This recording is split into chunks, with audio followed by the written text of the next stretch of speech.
You start the book in such an amazing way, telling this story about this woman and just this fight to survive. And it's influenza.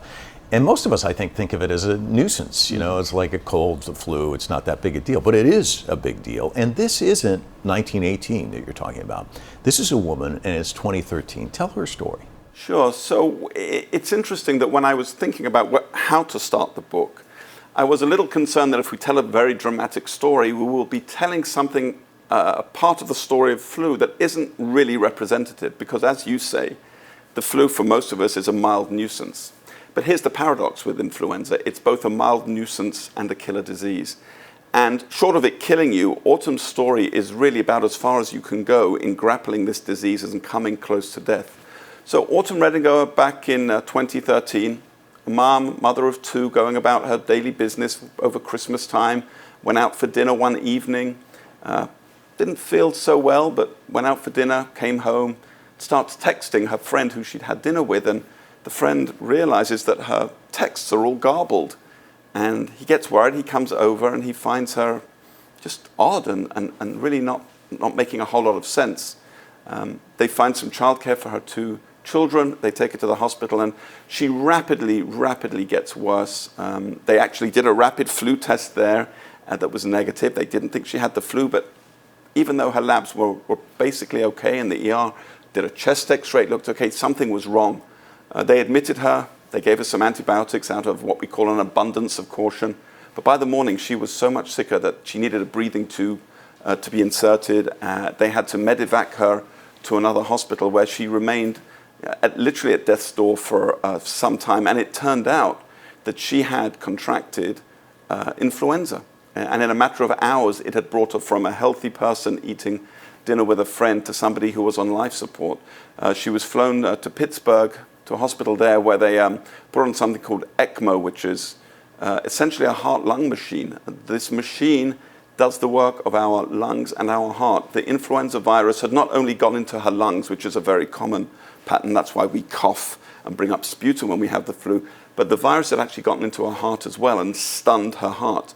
So her heart was not squeezing properly, pumping blood, her lungs were not working, and we have these miracles in modern medicine called these heart-lung bypass machines. She was put on one of those for several weeks and eventually pulled through. But it was touch and go the whole time. And Autumn's story really represents, I think, that other side of the flu story, which is, yes, it's a mild disease for most of us, but when it strikes, it can take you to death's door and sometimes can even kill you. And it's interesting because I think what I love about you and writing this is you're going at this from a number of different perspectives. You're a writer, you're telling a dramatic story, but you're also a doctor. Did you put yourself in the shoes of that doctor in the ER? Because you've worked in an ER. I mean, you've probably seen patients come in and you've probably been flummoxed and to think it's the flu and that the test didn't work the first time. I mean, as a physician, how did you approach the story and how did it affect you? Yes. It's interesting. So I've worked in emergency medicine for 20 years and I like to think that it's actually pretty easy to be an okay emergency doctor, but it's really hard to be a really good one. And there is so much that we need to think about. We do not have the ability of seeing patients who have been previously tested for all kinds of things. And finally, when we discover what's wrong with them, we send them to the one person who specializes in their disease. We see all comers. We see patients who really we have no idea what's going on. And most of the time, when we diagnose a patient with influenza, we're going to be right. We're going to think that the patient is going to be fine based on our tests, and we're nearly always correct. But again, the thing about the flu is that it does have this ability to go bad very quickly, and we don't want to scare our patients. We don't want to tell them that flu is a potentially lethal disease, although it is. We want to tell our patients that things are going to be okay, which for 99.999% of people, that is absolutely correct. So knowing this, how Autumn presented, I did think about myself in the ER physician's shoes. Everything looks fine, but the ER physician back then had an intuition, a sense. Something wasn't quite right. And I think as a physician, that's something that you develop with many, many, many years of practical bedside encounters. And I think that's really what it takes to be a great physician, is to have that intuition. I can't name what this is, but something's not right. I'm going to keep this patient overnight. And that intuition really saved Autumn's life, because if the ER physician had not done that and said, look, all your labs look okay, we can't quite figure out what's going on, but we'll send you home, she may have, well, we know that she got worse, but she may have gotten worse and passed out and essentially died at home. So that intuition really saved her life, and it's something that I think all of us as physicians who treat patients really try and get that sense, get that skill. Dr. Brown is the director of the Office of Emergency Care Research at NIH. He earned his medical degrees from London's University College Hospital Medical School. He's worked in emergency medicine for more than 20 years in both Boston and Washington, D.C. Dr. Brown has written more than 30 peer-reviewed articles and 3 books, including Influenza, the 100-Year Hunt to Cure the Deadliest Disease in History. It explores the complexity of the flu virus, beginning with the deadly global flu outbreak of 1918. What about 1918? Describe for us what it was like, because this influenza outbreak, I mean, it almost brought society to its knees in many respects, didn't it? Sure. So this is really what got me involved with writing the book, is this anniversary, this 100th anniversary of the 1918 epidemic. So just to paint the big picture, somewhere between 50 and 100 million people died worldwide from influenza from early January, from early 1918 through to the January and February of 1919. 50 to 100 million people. In the United States, somewhere around 600,000 people died. In today's numbers, that would be over 3 million deaths in the US alone from influenza. In Great Britain, 250,000 people. Again, in today's numbers, much, much higher than that. This epidemic spread to essentially every place on Earth. And I think one of the most chilling aspects of the influenza outbreak of 1918 was, of course, the realization that nobody knew what was killing them. They had no identification of what this bug was. People called it influenza, but they didn't know what it was, how it was transmitted. They had some ideas, but really modern medicine was really in its infancy even 100 years ago. And the disease would come on very, very quickly. It uncharacteristically targeted young, healthy adults. Most infectious diseases are worse, are more severe for people who are elderly or very young, because they have either an immature immune system if you're very young, or an immature system an immune system, if you like, that's kind of tired when you're very old. But usually the people in the middle, the young, healthy adults, they're usually the most resilient to infectious diseases.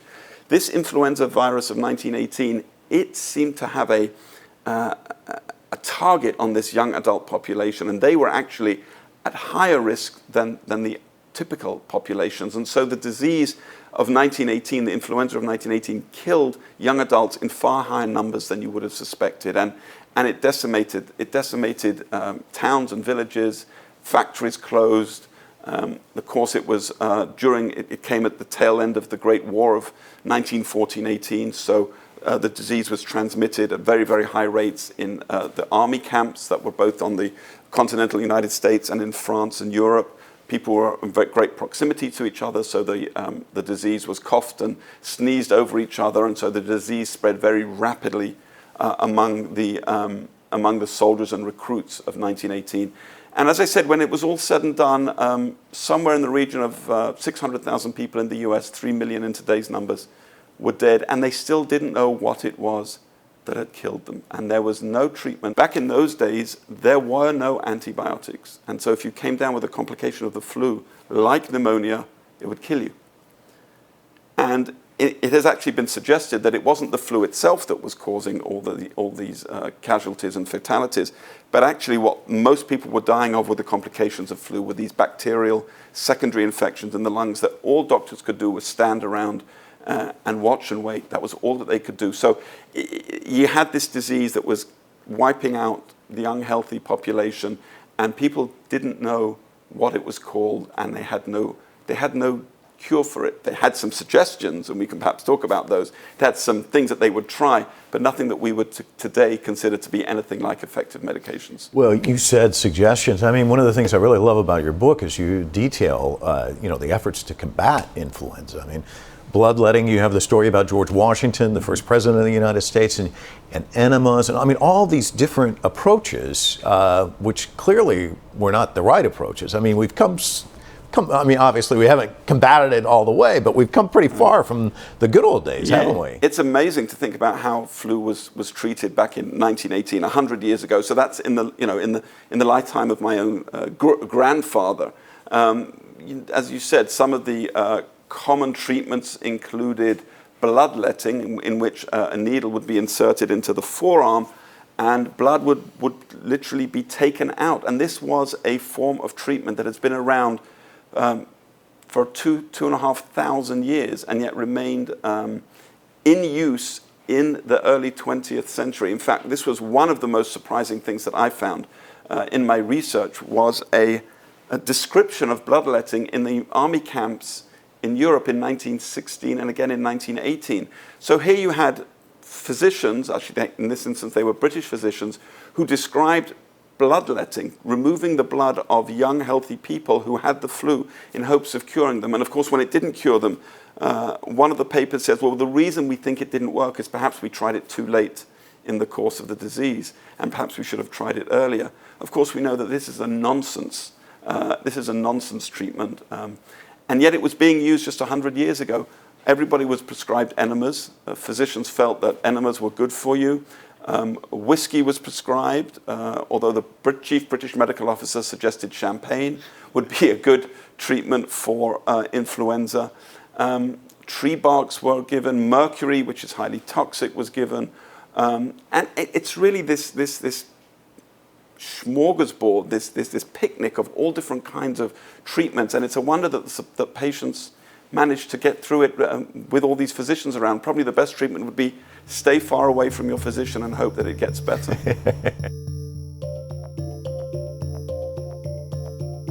Initially, the flu may seem like a common cold. Symptoms include a runny nose, sneezing, and a sore throat.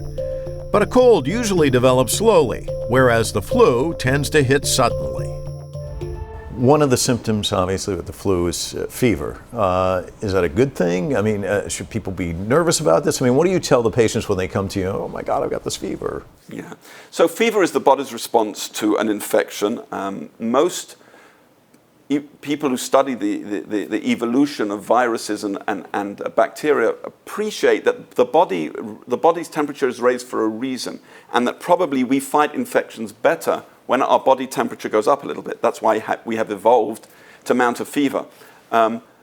Fevers, though, make us feel very uncomfortable, and even though they may theoretically be good for us in terms of raising the body's temperature and the body being able to fight infection better at that higher temperature, even though that may be true, fevers feel pretty miserable. And so one of the things that we all do, whether we're at home or in the emergency department, is that we give medications to bring our fevers down. Now, usually that's fine. There is a theoretical, and I mentioned this in the book, there's a theoretical possibility that by reducing somebody's fever, you make them feel better quicker, and then they go out back into their social setting, and not quite cured of the flu, but feeling better enough to go downstairs and cough over their family members. And in that way, there's a theoretical possibility that you actually spread more of the virus by taking somebody's temperature away and allowing them to feel better and get back into society.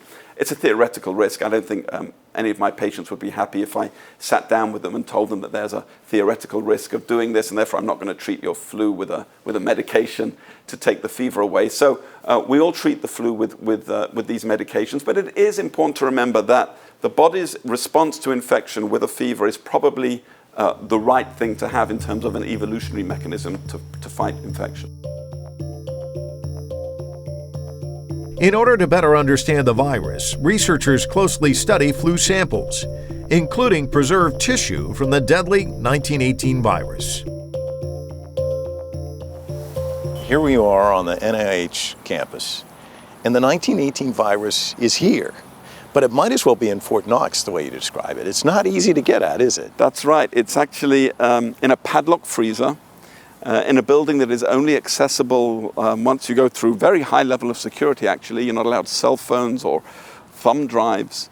And it's, yeah, and I actually managed to see it. It was the closest that I got to 1918. It's in an isolation room, I should say. It's in an isolation room in this large freezer, and there is the 1918 virus. And it's quite a feeling, actually, to ponder that.